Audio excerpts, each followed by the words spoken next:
வாழ்க வையகம், வாழ்க வையகம், வாழ்க வளமுடன். குரு வாழ்க, குருவே துணை. தியானமே யோகம், யோகமே ஞானம். தமிழ் ஆனந்த யோகம். வாழ்க வளமுடன். தமிழ் ஆனந்த யோகத்தின் இன்றைய சிந்தனை துளி: உடல் அழியும், ஆன்மா அழிவதில்லை.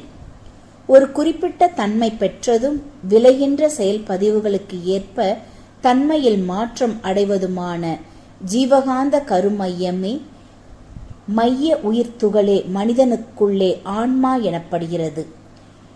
ஆன்மாவானது தான் பெற்றுள்ள பதிவுகளோடு இருவழி பயணம் மேற்கொள்கிறது. ஒன்று, முதலாவதாக ஒருவர் வாழ்கின்ற காலத்திலேயே அவருடைய ஆன்மாவானது அவருடைய குழந்தையின் உயிராக பிறவி எடுக்கின்றது. அவருடைய செயல்களால் விளைகின்ற எல்லா பதிவுகளுமே ஒவ்வொரு உயிர் துகள்களிலும் அடக்கம் பெறுகின்றன. பெற்றோர்களது எண்ணங்களாலும் செயல்களாலும் விளைகின்ற எல்லா பதிவுகளுமே அவர்களது சந்ததிக்கு பரம்பரை சொத்தாக வழங்கப்பட்டு அது தொடர்ந்து பல தலைமுறைகளுக்கு வந்து கொண்டே இருக்கிறது. இரண்டாவதாக, உடலை விட்டு வெளியேறிய பிறகு ஆன்மாவுக்கு பதிவாக உள்ள அனுபவங்கள், நிறைவு பெறாத ஆசைகள் காந்த அலையாக இயங்குகின்றது ஆன்மா. இவையெல்லாம் உயிர் வாழ்ந்து கொண்டிருக்கிற அதே குணங்கள் உள்ள நபர்களின் உடலை பற்றி கொண்டு இயங்குவதாக இருக்கிறது.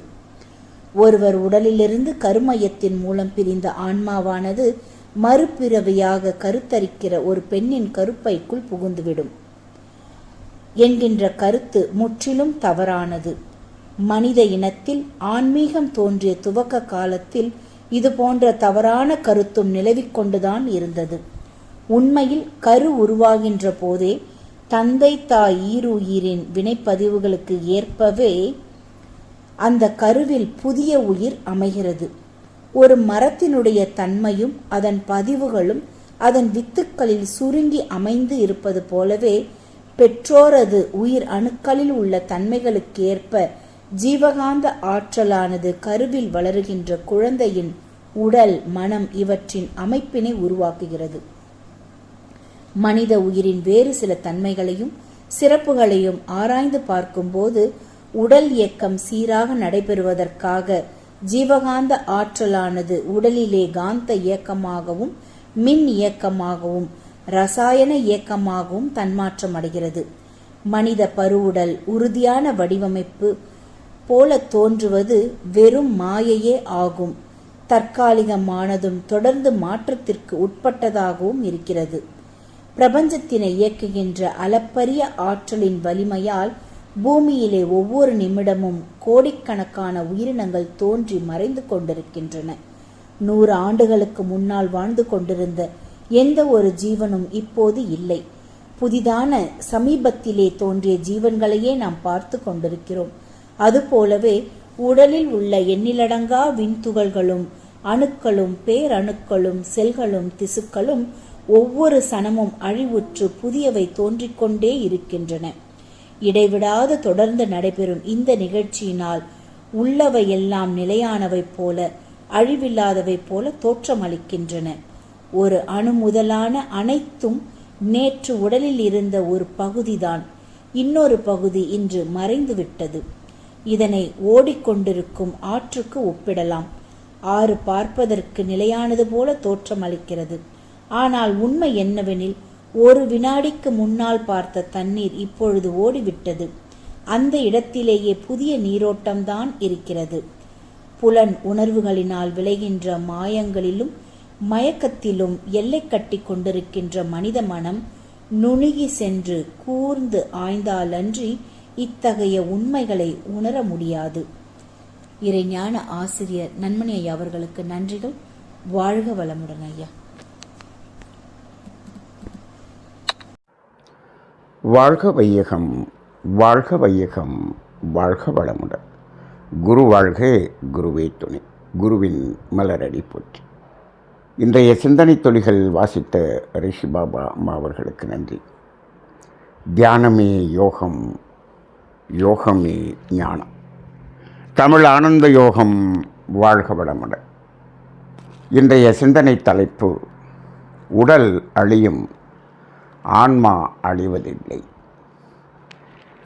அன்பர்களே, இது ஒவ்வொரு மனிதனும் அறிந்து கொள்ள வேண்டிய ஒரு அத்தியாவசியமான ஒரு தலைப்பு. இந்த சிந்தனை பல குழப்பங்களை ஏற்படுத்தி இருக்கிறது மனித வாழ்க்கையிலே. மனிதனுக்கு ஸ்தூலமாக தெரியக்கூடியது இந்த உடல் மட்டுமே. ஆனால் இந்த உடலுக்குள்ளாக இருக்கக்கூடிய 3 மறைபொருள்கள் என்பது புலன்களால் உணரப்படுவது இல்லை. அதனால் அதை பற்றிய ஞானமும் முழுமையாக விளக்கப்படுவது இல்லை. இதை விஞ்ஞானம் விளக்க முடியாது. ஆனால் மெஞ்ஞானத்தால் சித்தர்கள் உணர்ந்து இதை உணர்த்தியிருக்கிறார்கள்.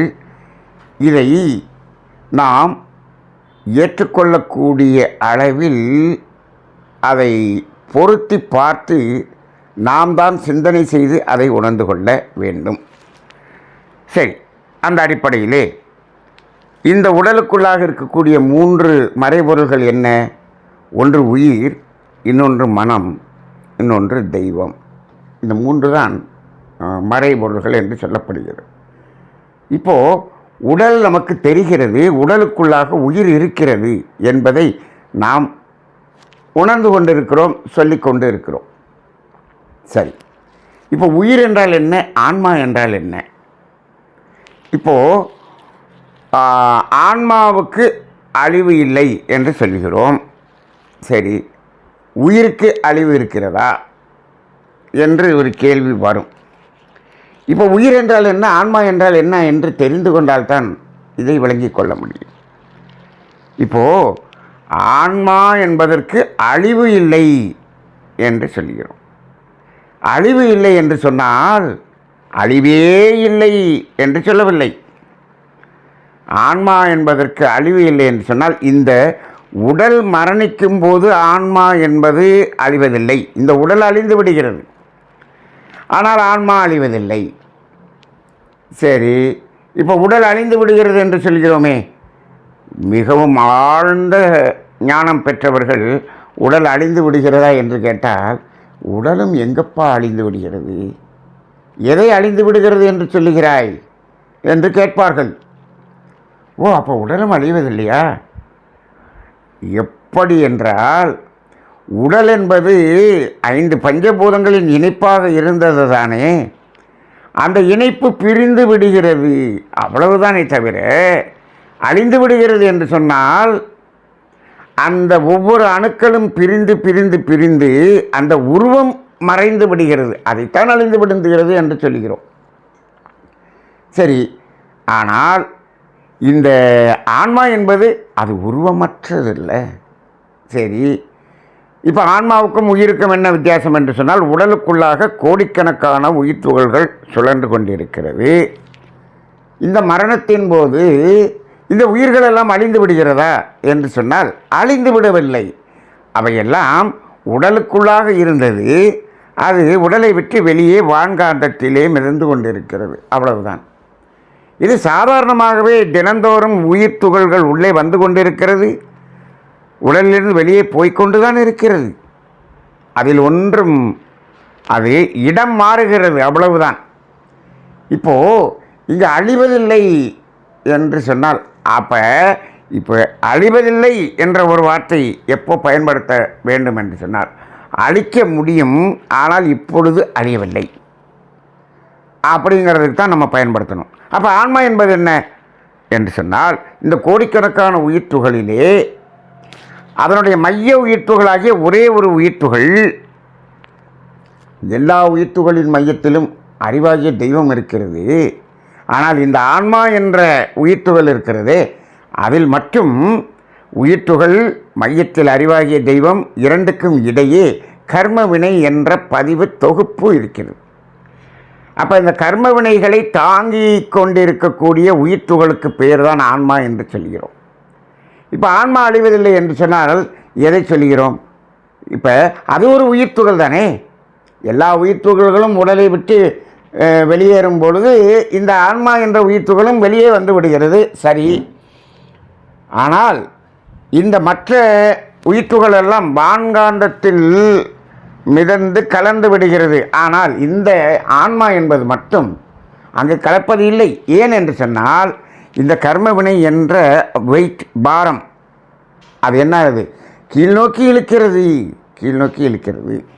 அது மேலே இந்த வான்காந்த பரப்பிற்கு செல்ல விடாமல் அதை இழுக்கக்கூடிய அந்த கணம் என்பதுதான் அந்த கர்மவினை என்பது.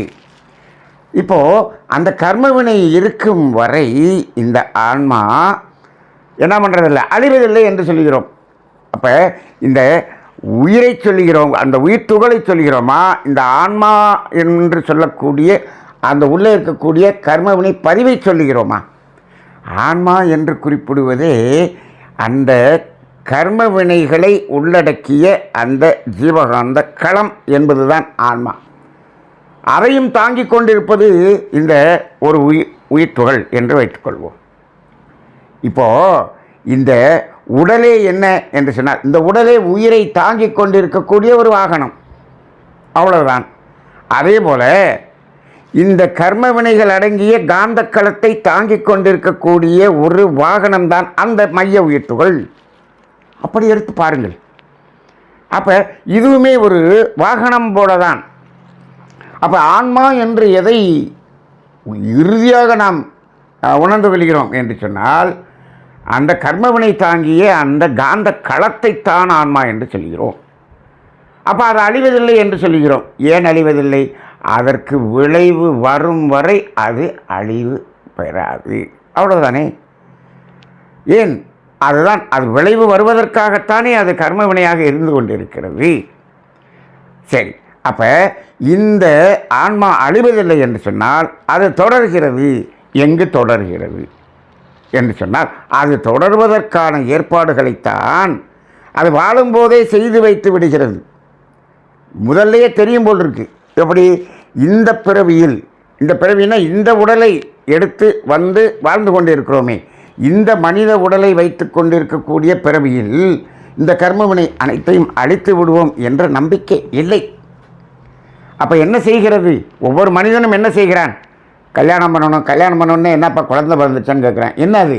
எப்பா அடுத்த இந்த கர்மவினையை கழிப்பதற்கு, தொடர்வதற்கு ஒரு உடலை தயார் செய்து விட்டாயா என்று கேட்பதுதான் குழந்தை பிறக்கலையான்னு கேட்கறது. ஒரு குழந்தையை உருவாக்கி விடுகிறான், ஒரு குழந்தை பிறக்கிறது. எது குழந்தையாக பிறக்கிறது என்று கேட்டால், ஒவ்வொரு மனிதனுக்கும் எது குழந்தையாக பிறக்கிறது? அவனவன் வைத்திருந்த அந்த கர்மவினை அடங்கிய அந்த ஆன்மா இருக்கிறது அல்லவா, அந்த ஆன்மாதான் குழந்தையாக பிறக்கிறது. அப்போ தந்தை தாய் ஈருயிரும் ஒன்று சேர்ந்து தழைத்தொரு உடலாய் உலகில் வந்தோம். இந்த பாடல் வரி பாருங்கள். அப்போ தந்தை தாய் ஈர் உயிரும் ஒன்று சேர்ந்து, எந்த உயிர் ஒன்று சேருகிறது? இந்த கர்ம வினையை தாங்கி இருக்கக்கூடிய அந்த 2 உயிர்கள் ஒன்று சேருகிறது. அதில் கூட அந்த 2 உயிர் துகளும் ஒன்று சேருகிறதா என்று கேட்டால் சேர முடியாது. இது ஒரு பெரிய தத்துவம். 2 உயிர் துகள்கள் ஒரு உயிர் துகளாக மாற முடியாது. ஏனென்று சொன்னால் 2க்கும் ஒரு சுழல் வேகம் இருக்கிறது. அப்போ அதற்கு தள்ளும் ஆற்றல் என்று இருக்கிறது. அப்போ ஒன்றை ஒன்று தள்ளி நிறுத்தக்கூடிய ஆற்றல் இருக்கும்பொழுது 2ம் ஒன்றாக சேர முடியாது. இங்கு தந்தை தாய் ஈருயிரும் எப்படி இணைகிறது என்று சொன்னால், நெருங்குகிறது. நெருங்கும் பொழுது தந்தையினுடைய உயிரில் இருக்கக்கூடிய அந்த ஆன்மாவில் இருக்கக்கூடிய அந்த கர்மவினை தாங்கிய காந்த களம் இருக்கிறது அல்லவா, அந்த காந்த களம் மட்டும் என்ன ஆகிறது? தாயினுடைய அந்த ஆன்மாவாகிய உயிர் துகளில் இணைந்து விடுகிறது. இணைந்து என்னாகிறது? அங்கு வளர்ந்து கொண்டிருக்கிறது.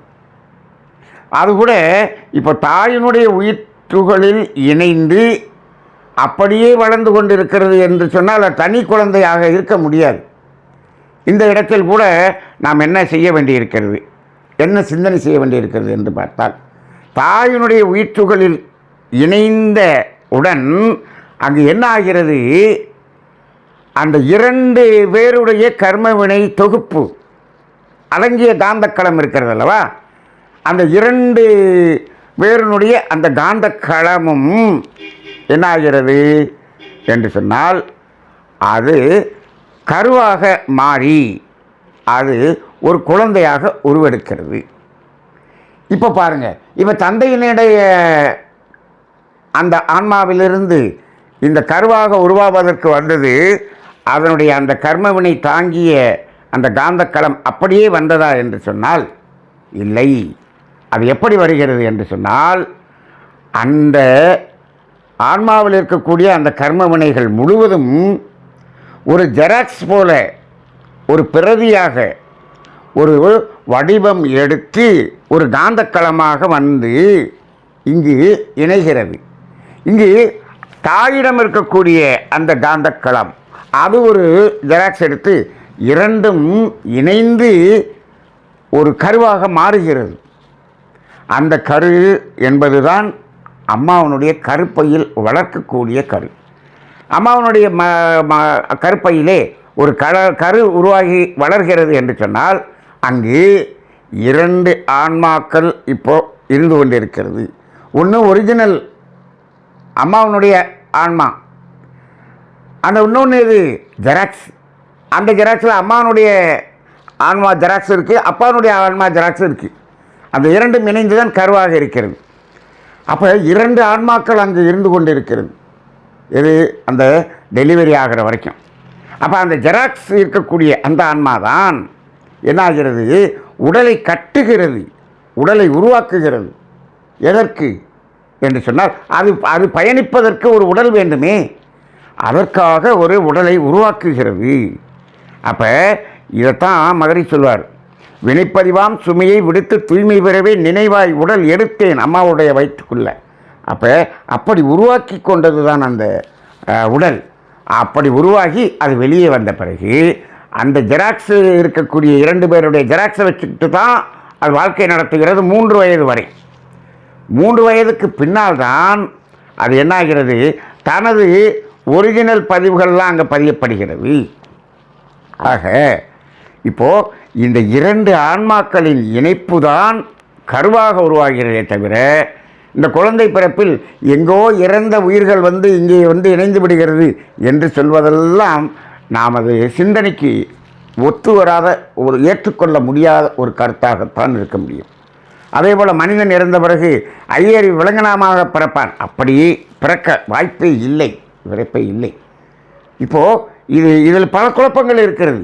எத்தனை உயிர்கள் இறக்கிறது, எத்தனை உயிர்கள் உருவாகிறது, ஜனத்தை கூடிக்கொண்டிருக்கிறது, இதுக்கெல்லாம் காரணம் என்ன என்றெல்லாம் பல கேள்விகள் உண்டு. நீங்கள் இந்த ஆன்மாவில் இருக்கக்கூடிய அந்த கர்மவினை, ஒரு கர்மவினையை எத்தனை ஜெராக்ஸ் வேணாலும் எடுக்கலாம்ல. 10 குழந்தை பிறந்துன்னா 10 ஜெராக்ஸு. அப்போ இப்படித்தான் அது போய்கொண்டிருக்கிறது. சரி, இப்போ ஜெராக்ஸ் எடுத்து போயாச்சு இல்லையா, இப்போ மரணம் ஏற்படுகிறது. மரணம் ஏற்படும் பொழுது இந்த கர்மவினையை தாங்கிய ஜீவகாந்த களம் இருக்கிறது அல்லவா, இது ஒரிஜினல். இது என்ன ஆகிறது, ஏற்கனவே இருக்கக்கூடிய அந்த காப்பி இருக்கிறதல்ல, ஜெராக்ஸ் காப்பி போயிருக்கு இல்லையா, அங்கே போய் இது இணைந்து விடுகிறது. இணைந்து விடுகிறதுன்னா என்ன ஆகுது, இந்த ஒரிஜினல் காந்தக்களம் அந்த காந்தக்களத்தில் போய் இணைந்து விடும். இந்த ஆன்மா அந்த பிள்ளைகளுடைய உடலோடு இணைந்து அங்கே இருக்கக்கூடிய ஆன்மாவில் இந்த காந்தக்களம் அங்கு கலந்து விடுகிறது. அப்போ அங்கே போய் அந்த மைய உயிர் துகளாகிய அந்த ஆன்மா அங்கே அந்த டிரான்ஸ்ஃபர் பண்ணோன்னே இது வெறும் உயிர் துகளாக ஆகி அதுவும் வெளியே வந்துவிடும். அதுதான் வான்காந்தத்திலே அந்த சாலோகம், சாயுஜ்யம், அதாவது சாலோகம், சாமீபம், சாருஜ்யம், இப்படி பல நிலைகளை அடைகிறது என்று சொல்லுகிறோம். சரி, ஆக இப்போது ஆன்மா அழிவதில்லை என்று சொன்னால், எது அழிவதில்லை என்று சொன்னால், அந்த பதிவுகள் தாங்கிய அந்த காந்தக்களம் விளைவுகள் வராமல் அழிவதில்லை. அது கண்டினியூ ஆகுது, தொடர்கிறது. எதற்கு, விளைவை கொடுப்பதற்கு. அப்போ அங்கு அப்பா அம்மாவிடம் விளைவை கொடுக்காமல் இருந்த அந்த பதிவுகள் அதனுடைய சந்ததிகளிடம் போய் அந்த விளைவை கொடுக்கின்றது. அப்போ ஒரு மரணத்தின் போது இப்போ இந்த காந்தக்களம் வெளியேறிவிட்டது, உயிர் துகளெல்லாம் வெளியேறிவிட்டது. அப்போ அங்கே உயிர் உற்பத்தி, அந்த உயிர் சக்தி, ஜீவகாந்த சக்தி உற்பத்தி இல்லை. இந்த ஜீவகாந்த சக்தி உற்பத்தி இல்லை என்று சொன்னால் இந்த உடலில் உள்ள ஒவ்வொரு செல்களையும் இறுக்கி படித்து கொண்டிருக்கக்கூடிய அந்த கட்டமைப்பு என்னாகிறது, குலைந்து விடுகிறது. அப்போ என்ன ஆகிறது என்று சொன்னால், நிலம், நீர், நெருப்பு, காற்று என்று இணைந்து இருந்த அந்த 4 பூதங்கள் தனித்தனியாக அணுக்களாக சிதைந்து விடுகிறது. அப்போ சிதைந்து விடுவதைத்தான் உடல் அழிந்து விடுகிறது என்று சொல்கிறோம். அழிந்து விடுகிறது என்று சொன்னால் இல்லாமல் போகலை, அந்த உருவம் இல்லாமல் போய்விட்டது, அவை அணுக்களாக மாறிவிட்டது, அவ்வளவுதான். ஆனால் இங்கே ஆன்மா என்பது அந்த கர்மவினை தாங்கிய அந்த காந்தக்களம், அது விளைவை கொடுக்கும் வரை அது அழியாது. ஆனால் ஒரு காலத்தில் அழியுமா? விளைவெல்லாம் வந்துவிட்டால் அழியும், அல்லது நாம் புண்ணியம் செய்து செய்து செய்து அதை அழித்து விட்டால் அழியும். இப்போ மகிழ்ச்சியினுடைய தத்துவத்தில் பாவப்பதிவுகளும் அதை போக்கும் வழிகளும் என்று சொன்னால் அது விளைவு வந்து கழிவதை விளைவு வராமலேயே நாம் என்ன செய்யலாம்? துன்பம் போக்கும் செயலை செய்து அதை அழித்து விடுவது என்பதுதான் மகரிஷியினுடைய இந்த தத்துவம்.